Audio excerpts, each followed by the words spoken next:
Steve Jobs ja va cridar l'atenció quan va haver posat a la venda el seu primer Apple.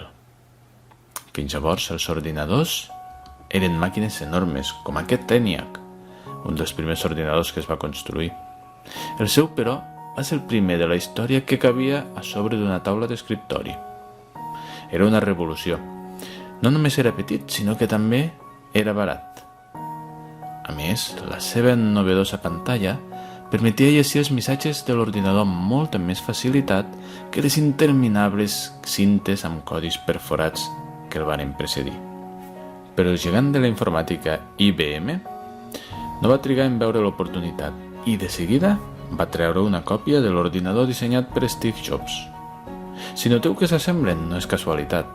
IBM va crear un ordinador igual que l'Apple, però molt més econòmic. O Steve Jobs trobava una idea genial o es quedava fora del mercat. Així que va començar a investigar. El seu procés de recerca el va portar a llegir molt, aprendre, entrevistar-se amb experts, viatjar i visitar empreses d'innovació tecnològica, el que fos per trobar la inspiració. Va ser una tasca dura, una carrera contrarrellotge en la que veia com IBM s'estava fent amb tot el mercat, fins que va arribar al parc tecnològic de Xerox.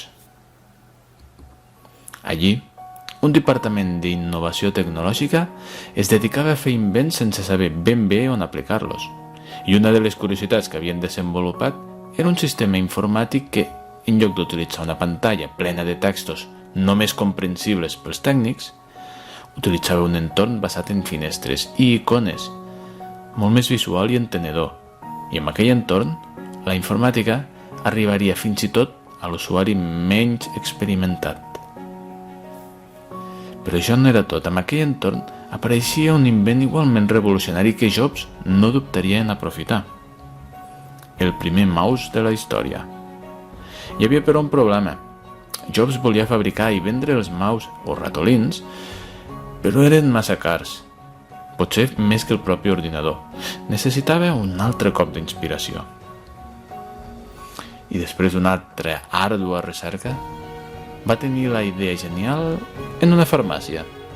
Se li va acudir que el sistema de bola dels desodorants Roll-On podria incorporar-se en el mouse. El resultat? Un mouse que va passar de valer centenars de dòlars a valer-ne uns 15. Amb aquesta innovació, Jobs va tornar a prendre l'avantatge al seu competidor. Quan es fa una cerca d'idees innovadores, no es busca una solució pel problema.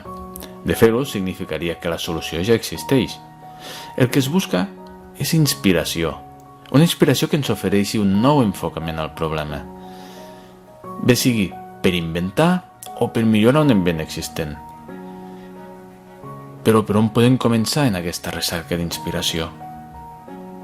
En primer lloc, el que hem de fer és identificar les paraules clau. No cerquis frases completes sobre la teva idea.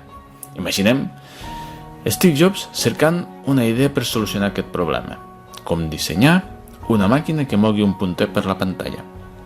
Probablement acabaria perdut entre milers de resultats que no portarien enlloc, com aquest. Cercant en Google la frase anterior, completa, apareixen milers de cursos d'informàtica bàsica. O si provem en la cerca d'imatges, m'apareixen un munt d'aplicacions de disseny gràfic, però res que m'apunti a cap solució al meu problema. El que cal fer és escriure paraules clau. Paraules que resumeixen el que volem investigar. Per exemple, podrien ser màquina, pantalla o moure. Però si ens fixem, malgrat ser paraules clau, són poc concretes. Cercant això m'apareixeran resultats que es refereixen a màquines en general, o a màquines d'escriure, o fins i tot a màquines recreatives. No, per aquí no arribem enlloc. Per trobar les paraules adequades, l'única via vàlida és aprendre sobre allò que volem resoldre. Les disciplines que hi intervenin, els professionals que hi treballen, les idees que s'hi barallen. Tots aquests aprenentatges ens proporcionaran un conjunt de paraules tècniques que ens acostaran molt més als termes clau que necessitem. En el nostre exemple, llegint i preguntant als experts, hauríem obtingut paraules com interacció, persona-ordinador, o interacció cervell-ordinador, fins i tot. I això sí que ens hauria portat a llocs interessants. Fins i tot sistemes que van molt més enllà del mouse que havíem pensat inicialment. Com un sistema de detecció de moviments de la mà. O un sistema per comunicar-nos amb l'ordinador a través del pensament. En aquest cas, desenvolupat per un noi en el seu treball de recerca de batxillerat.